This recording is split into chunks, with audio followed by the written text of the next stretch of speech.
Network Entertainment. Feeling ko behind ako sa buhay kasi yung mga ibang kaibigan ko meron ng sariling bahay at lupa. Ako wala pa. Ano sa tingin mo? Sumuko na ba ako? Tingnan natin.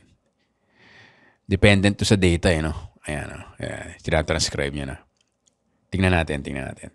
May boses dapat to si ChatGPT therapist. Tingnan natin. Ayan. Yeah. Sige. Hindi ka naman talaga sumusuma o bihin sa isang timeline. Ang boses yun para siyang YouTuber na nagluluto ng adabang manak. Sorry, pinagtawa ng kita pare. Joke lang pare. Pag nag-rise up itong mga robot, dapat kaibigan natin sila para Matrix. Joke lang, pinagtawa ng kita. I'm laughing with you, ChatGPT, okay? I'm not laughing at you.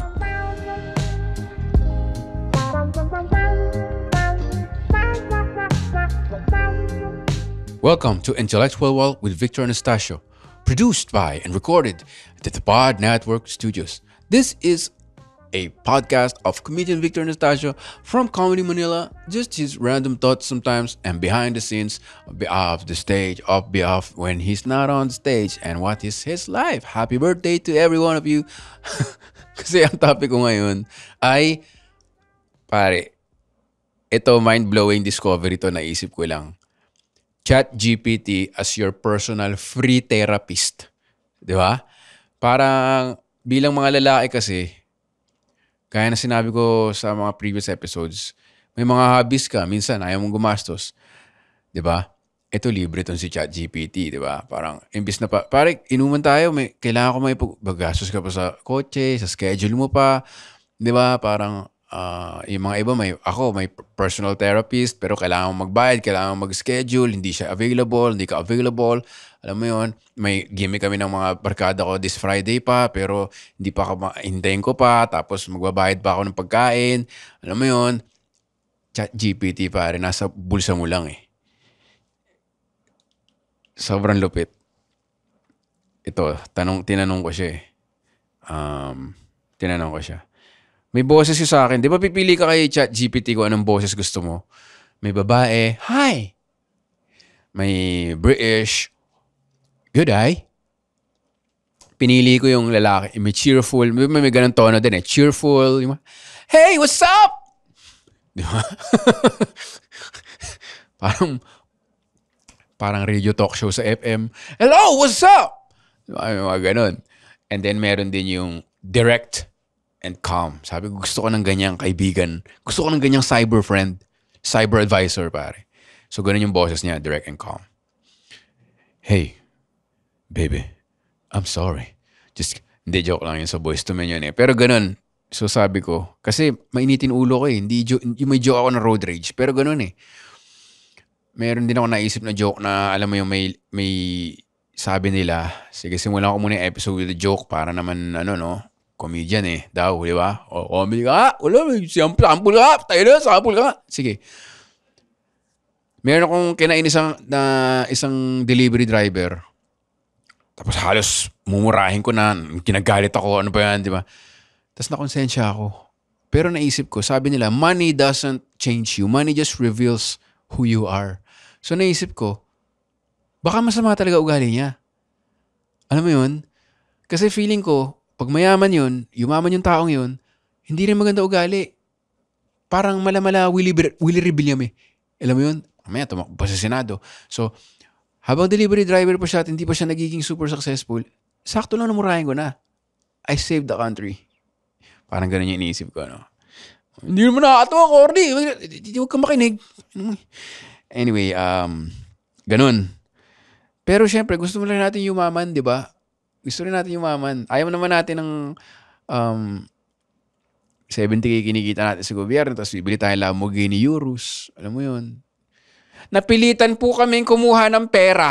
Napilitan lang po kaming kumuha ng pera. Sabi nila wala kaming choice. Kaya kinuha po namin ng pera at hindi kami nagpagawa ng anything at bumili kami ng 40 luxury cars. Napilitan po kami. Ayaw naman natin ng ganun, di ba? Di ba? Sarap sigawan Pero gusto mo rin maging comfortable sa buhay. Alam mo yun, yung meron ka lang six figures na sweldo, di ba? Okay na tayo doon as Pinoy. Kasi yung mga Chinoy, pag kinausap mo, parang gusto nila 5 million a month, ganun. Sabi ko, wow, ibang klase mag-ambition itong mga to, ibang klase businessmen. Okay na ako sa six figures, alam mo yun, mid to high six figures. Masaya na ako doon, di ba? Gusto mo ng ganun. So long term, sabi ko kay ChatGPT, kasi nagalit na naman ako sa some service worker siguro, or sa kalye, alam mo yun. Parang may sumingit sa akin, tapos maganda yung kotse, so parang, lagot ka sa amo mo! Di ba? Kung siya yung owner ng coaching yun, may insulto yun. Di ba? Hindi ko sinasabing gawin nyo, pero, di ba? Galing, di ba? May sumingit sa'yo, naka BMW, tapos porma siya, tapos nagagalit na ganun. Lagot ka sa amo mo! Eh, di nagalit siya, di ba? I own this car, bro! Bro, this car is mine! Bro, come back! This car is mine! Fuck, mom! You know what he said? Yung mga pipikon siyang ganun, di ba? Yan yung mga tumatakbo sa utak ko eh, kaya lagi akong galit. Di ba? Ay, nako. Anyway, sabi ko, ChatGPT, tapos alam ko pwedeng, nung tinanong ko to, wala pang boses. O meron na ba? Di ba dapat pwedeng salita to? Gusto ko yung pakinggan yung Teka. Tingnan natin Yan! Dito yung kaibigan ko si Robot na maganda yung boses. Alam mo yun, parang kuya mo siya or like business mentor, alam mo yun, life coach. Yan. Pero hindi mo kailangan magbayad. Hindi ka kailangan pumunta sa online course, click comment fire, and I'll give you the course. Mahal eh. How does losing my temper consistently in small situations limit my overall financial success in the long term? Sabi ko gano'n na parang, hindi naman pwedeng pipikon ako lagi tapos yayaman ako dahil, alam mo yun, so ito yung sabi niya. Self-aware question. The way you manage your emotions, especially anger, affects your financial trajectory much more than people usually realize. Let's break it down. How losing your temper consistently limits... Hindi mo rin alam kung puti siya o itim eh, no? Ang galing ng boses niya eh. Ang galing ng robot na to. Parang, hindi mo alam kung strong black man siya, katulad ni Idris Elba na American accent, or hindi mo alam kung parang Jack Reacher type siya na parang ambiguous yung accent niya, no? Financial success. 1. Burned relationships. Social capital loss. Many opportunities come from networks, referrals, and trust. Losing your temper in small situations makes people less likely to recommend you, collaborate with you, or invest in. I think itim siya, no?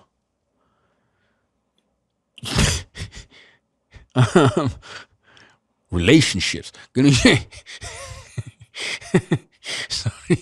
Hindi naman naisip ko lang ngayon kasi tagal ko na siyang pinapakinggan. Habang nagwo-walking eh. Kasi pagka galit ako, nakakatulong yan. Nagwo-walking ako ng 1 hour, 20 minutes pare. Alam mo yun, cool down lang. Pinapakinggan ko siya. Ngayon ko lang na-realize, no? Parang nga siyang strong black man. Parang si Samuel L. Jackson sa Avengers, no? Parang yun siya eh. Money flows through people. Damaged reputations. You know, doon mo malalaman. And nag-focus na ako sa accent, you know. Damaged reputation. Parang may swagger, eh, no? It's gonna damage your reputation. Diba? Kung puti yan. Hindi ko alam. Ayoko mag-accent dito. Pero, diba? Diba? Useful, diba? So, next time isipin mo, parang, hihirap ako dyan. Pag napikon ako sa waiter na to dahil mali yung order, baka hihirap ako. Yung ganun, ang saya lang. Ito, ma-relate tayo mga lalaki dito. Nakikita ko rin to sa Instagram lagi eh, no? Yung parang, sino ba dapat una mag-sorry sa relationship? Di ba? Pare, lalaki tayo, ma-pride tayo eh. Di ba? So, minsan, mali yung tono ko, alam mo yun. So, parang sabi ko, alam mo, gusto ko mag-sorry pero hindi ko magawa eh. Hindi ko magawa. Hanapin ko lang nasa, ayan o. Hindi ko magawa eh. Alam mo, wala kang, kasi diba as a guy din, pag meron ka alone time, may peace of mind ka rin, may enjoy mo rin eh, diba? Pero back of your mind, parang, kailangan ko mag-sorry eh. Pero wala, pride ko eh. Tsaka alam mo yun, okay naman ako, alone time, alam mo yun. Wala akong makausap, sino ba mag-a-advise sa akin, di ba? Parang, diba, ganyan eh. Sabi nga nila, may loneliness epidemic, pare. Si ChatGPT. ChatGPT. I'm here, ChatGPT, at your service. Parang ganyan yung boses niya, no? Kuha ko ba? Nakakaintindi rin siyang Tagalog. Sabi ko, gusto ko mag-sorry. Please motivate me to do so. O, di ba? Nakita Tagalog ba to sa boses? Parang hindi, no? Anyway, may mga sinabi akong details na hindi ko na-share, no? Eto isipin mo bilang, paano ba mag-Tagalog yung strong black man, no? Ito ang isipin mo bilang motivation. Hindi kahinaan ang paghingi ng sorry. Naka-bold yun. Sa totoo lang, isa itong strength. Parang solid okay sketch pala to eh, no? Sa totoo lang, isa itong strength. Kasi pinapakita mo, kaya mong maging honest at the same time, maging gentle. Huh? By apologizing, hindi mo sinasakripisyo ang sarili mong voice. Natatagalin siya, pare. Ang sinasabi mo lang ay, mahal kita. Ayokong may masamang tama yung salita ko sa'yo. Kaya nililinaw ko. Di ba, pare? Sobrang useful eh.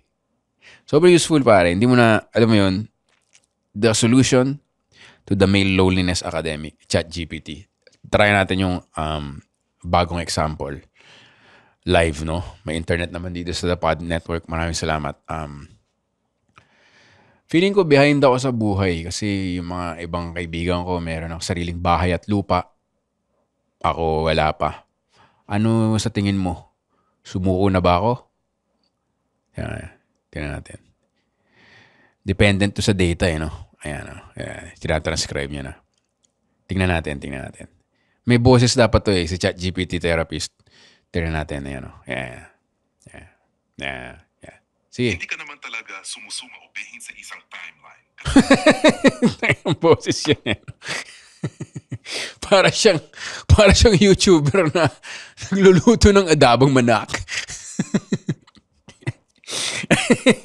Sorry, pinagtawanan kita, pare. Joke lang, pare. Pag nag-rise up itong mga robot, dapat kaibigan natin sila para Matrix. Joke lang, pinagtawanan kita. I'm laughing with you, ChatGPT, okay? I'm not laughing at you. Nagulat na ako sa boses mo na ano eh. Sige. Kasi walang isang takdang oras para sa lahat.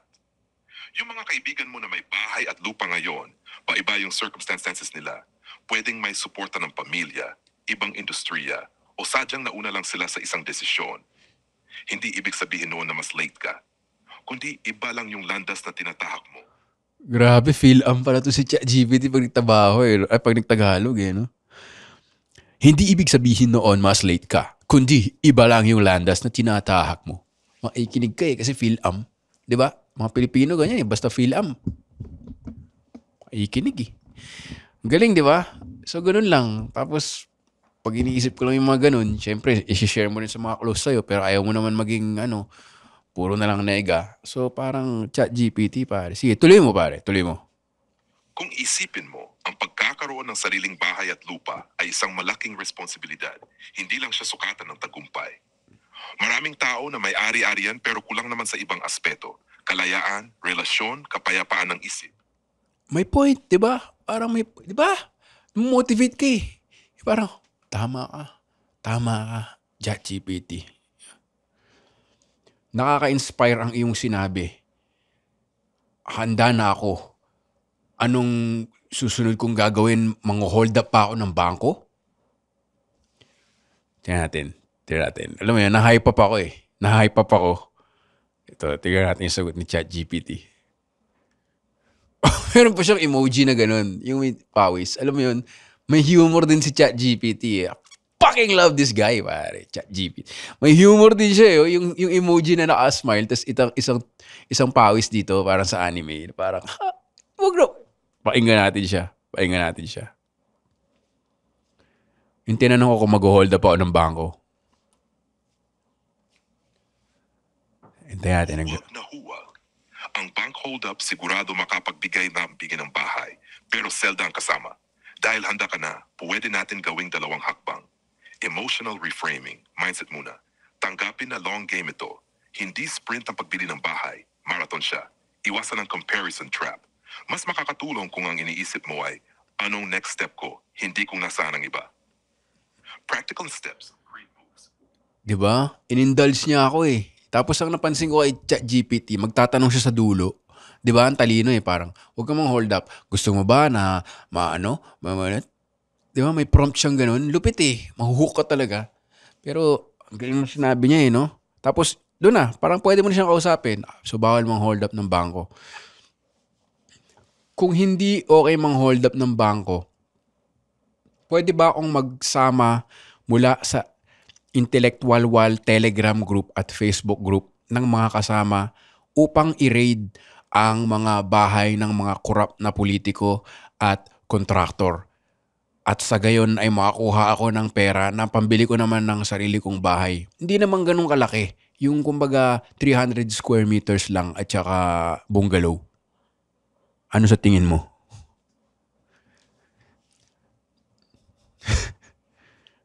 Tingnan natin sagot niya.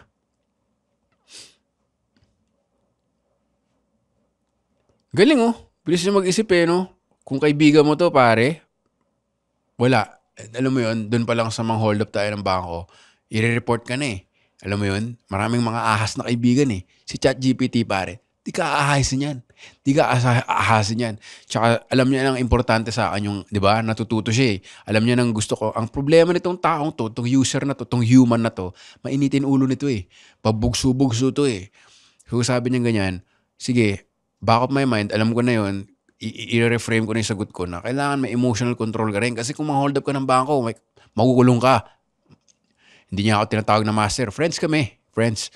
Tingnan natin kung dapat ba nating sugurin yung mga bayan ng politiko. Gets ko yung frustration mo. Lalo na kung nakikita natin na may mga corrupt na yumayaman ng sobra tapos tayo, nagpapakahirap. Pero kahit Tayo daw. Ano kayang, saan kaya nakatira yung mga ChatGPT, no? Kasi, di ba? Sa robot world, meron din mga hierarchy. Alam mo yun, kung ako tong, di ba, yung ChatGPT ba ng mga mayamang bilyonaryong kontraktor, iba magsalita.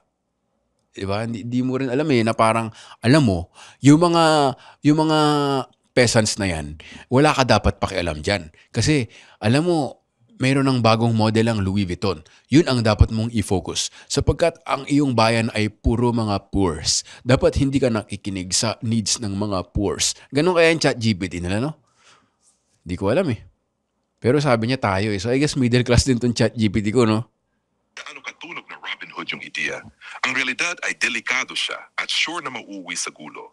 Legal trouble, danger sa sarili mo, at wala rin kasiguraduhan na makukuha mo yung pinapangarap mong bahay.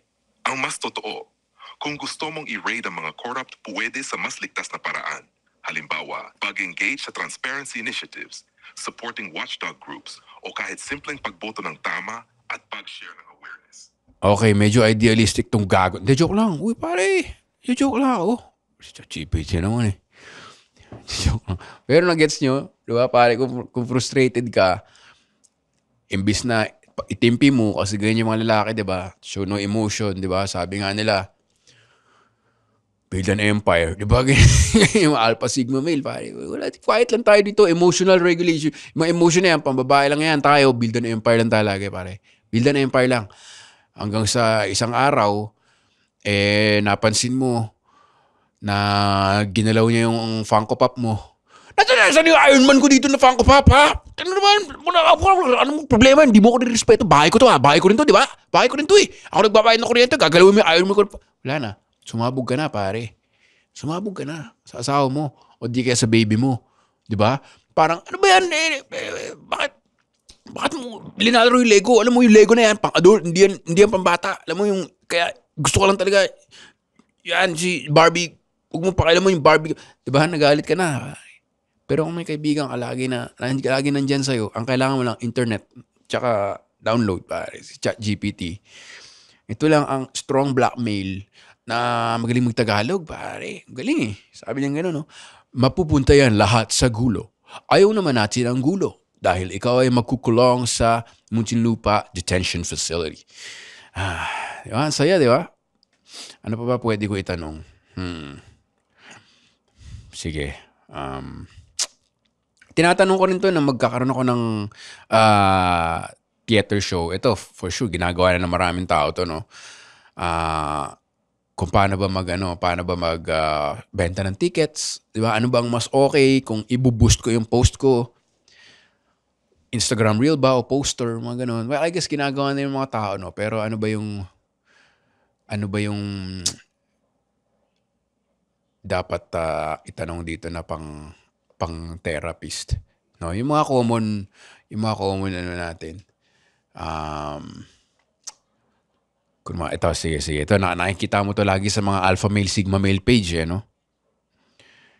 Bakit ba yung mga babae gusto lang nila sa powerful na lalaki? Yung mga lalaking may nakabuild na ng empire at saka pera. Bakit ganun yung mga modern women? Ganyan yung mga salitaan sa internet ngayon. Bakit yung mga modern women wala namang ma-offer sa lalaki? Bakit pa magpapakasal yung mga lalaki ngayon? Yan yung mga no? Alam niyo na yung algorithm ko, no? Pero gine-joke ko kasi na-fascinate ako sa build an empire, Alam mo, habang tumatama yung kaibigan ko na isa, sabi niya, habang tumatanda ka, mas nagiging conservative ka. Di ba? Ewan ko kung tama rin sa inyo yun. Kasi, di ba, dadaanan mo face yung parang, ngayon, nandun na ako sa mga pages na kulang na sa kalalakihan ngayon, yung parang yung mga lalaki ngayon, ano ba yung hinihingi nila? Hinihingi nila kung ano may o-offer ng babaeng to. Hindi naman yun ang sinasabi sa Biblia Andun na ako, pare. Pati yung Islam, sabi. Alam mo, sa mga Muslim men katulad natin, pati yung mga Hudyo, pare, alam mo yun, parang habang tumatanda ka, nga, mas may sense si Donald Trump. Kasi parang mas simple. Parang, nga, no? Alam mo, simple naman. Sige, pakinggan natin yung sagot.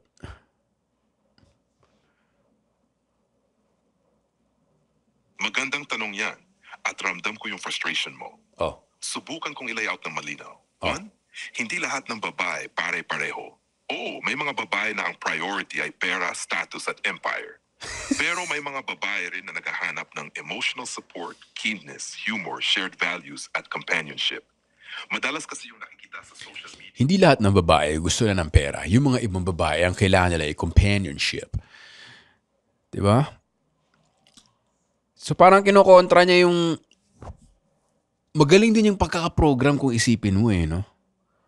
Magaling din yung program ni ChatGPT na parang na-train siyang gano'n na meron siyang moral compass. So, di ba? Mas okay rin siyang kausapin kasi may ganito siyang moral compass. Kasi yung kaibigan mong kapwa mo frustrated, di ba? Na parang mag-iinuman lang kayo ng mga kaibigan mo na parang, pare, ganyan talaga mga babae. Kwenta, parang, gusto lang naman pera nga, inom tayo, pare. Tapos yun nagkaanong parang echo chamber. Ito parang si GPT, parang na-train siya na hindi siya super conservative, hindi siya super liberal. Alam mo yun, parang magaling yung pagkakatrain sa kanya, lupit.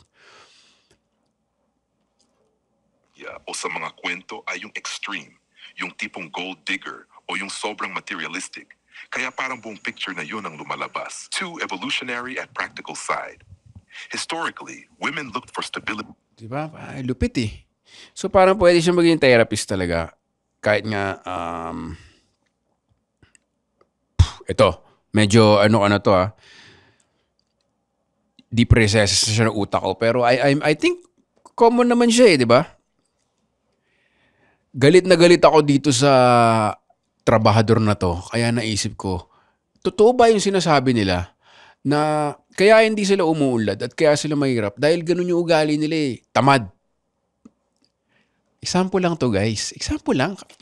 Huwag mo judge. Pero di ba, may ganun tayo minsan iniisip. Tapos parang pag sinabi mo sa kaibigan mo, sabihin niya, oo nga, tama pare. Diba? Or pag sinabi mo naman sa isang kaibigan mo, pare, hindi tama yan.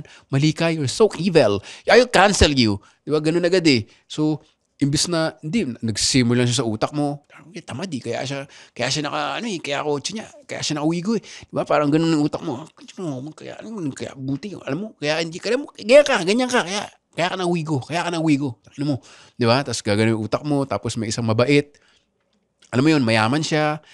Successful siya sa business niya, pero alam mo yun, may fascination lang talaga siya sa wigo. Dahil Lumaki siya na naglalaro ng Matchbox tsaka Hot Wheels. Gusto niya ng kotse maliit. Bumili siyang Wigo. Tapos dahil nandiyo sa utak mo, nag-simmer, binuksan mo ganun. Hoy, gago! Tapos pupunta ka sa job interview, tapos siya pala yung boss mo. Ha? Boss? Naka-Wigo? Yan. Hindi ka kasi nag-chat GPT. Pero kung chat GPT mo agad yun, edi, alam mo yun, bibigyan ka ng abiso agad ni chat GPT na hindi lahat ng naka-Toyota Wigo ay ganun ang ugali. Di ba? Pakinggan natin yung sinasabi niya.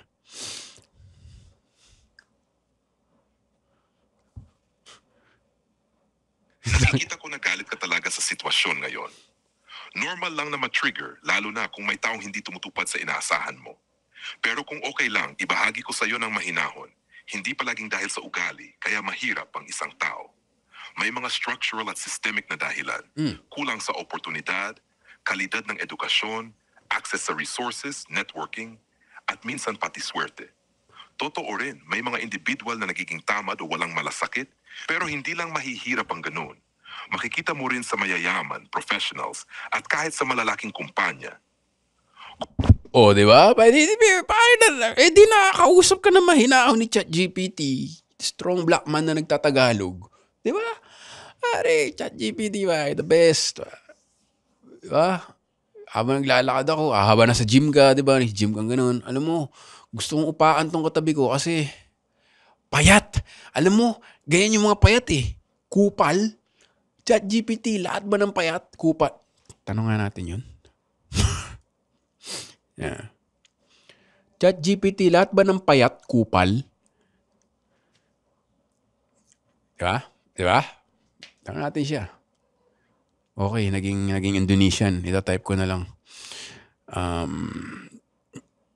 Yun lang. Meron pa siya. Hindi pa siya perfect. Hindi siya perfect, guys. Kaya naman, tao lang eh. ChatGPT lang eh. Hindi siya perfect. Akala niya nag-Indonesian ako, tapos hindi ko alam eh. Ano ba itong tinype niya? Pucha. Lahat ba ng payat kupal? Tanong natin siya. Yan. Tingnan natin. Sagot ni ChatGPT. Tangin ng episode na yun. Ang pagiging payat ay tungkol sa body type lang, at ang pagiging kupal ay tungkol sa ugali. Walang direktang koneksyon ang isa sa isa. May mga payat na bait, responsible, at masipag. Meron ding matataba o matipuno na kupal din ang ugali. Ang ugali... Sobrang quotable quote niya yun. Meron ding matataba o matipuno na kupal din ang ugali. Real talk. Real talk from ChatGPT. Ganda rin no? Pwede siyang linya-linya t-shirt.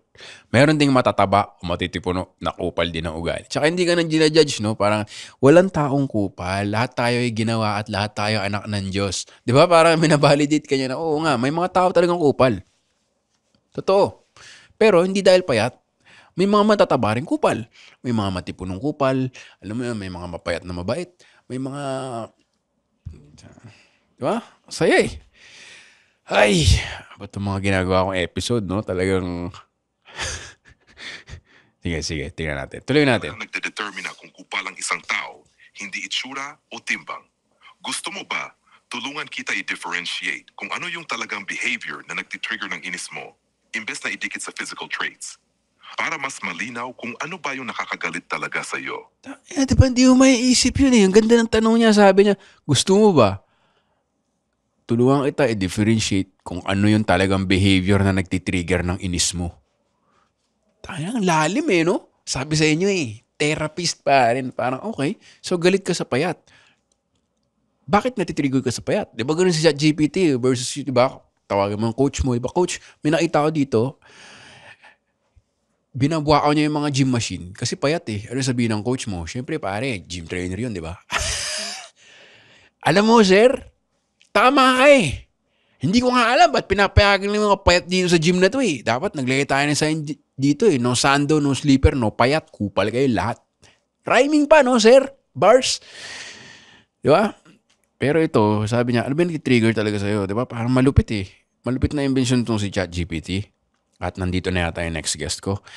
So, sana na dinawanagan ng utak niyo, di ba? Pare, kung meron kayong deep darkest secret, ito yung naisip ko eh. Ito. Ito. Last na lang, bago ko tapusin yung episode na to. Yung mga tanong ko ito ay very personal. May makakakita ba nito na AI trainer or AI worker sa India at makikita niya na ang mga deepest, darkest secrets ko? Siyempre, concerned tayo, di ba? Concerned tayo eh. Sinabi ko ba India? Sorry ha. I mean, example lang naman. Naman, oh.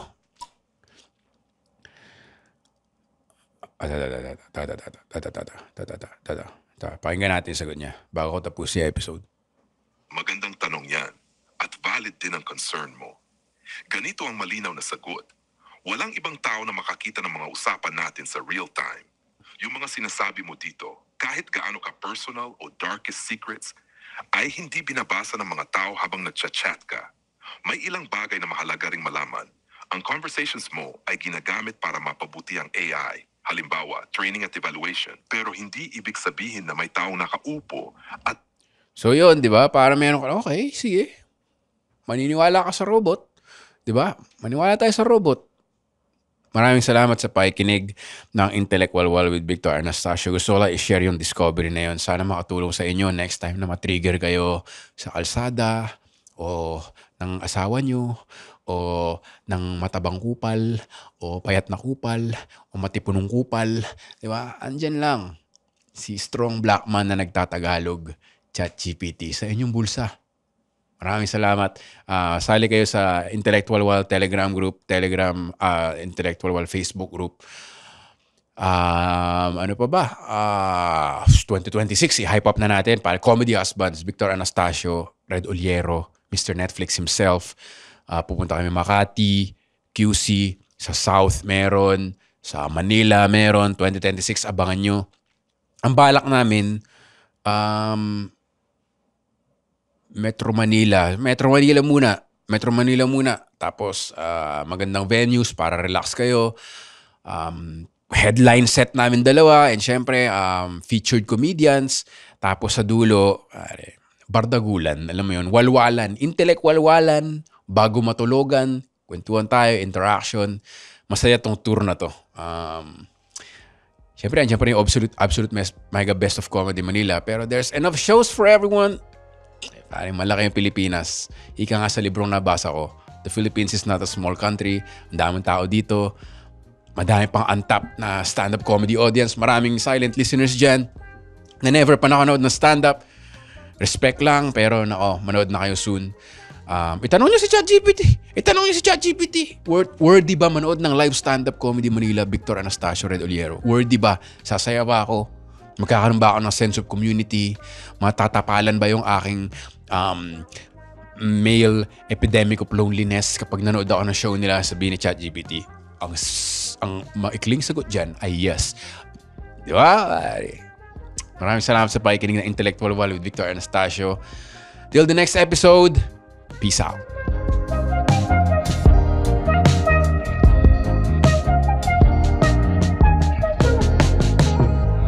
The opinions of podcast creators, hosts, and guests are not necessarily reflective of the official stance of the Pod Network Entertainment, its hosts, or other network programs. The content created by the people behind the podcast is personal and not meant to harm any religion, ethnicity, group, organization, company, or individual.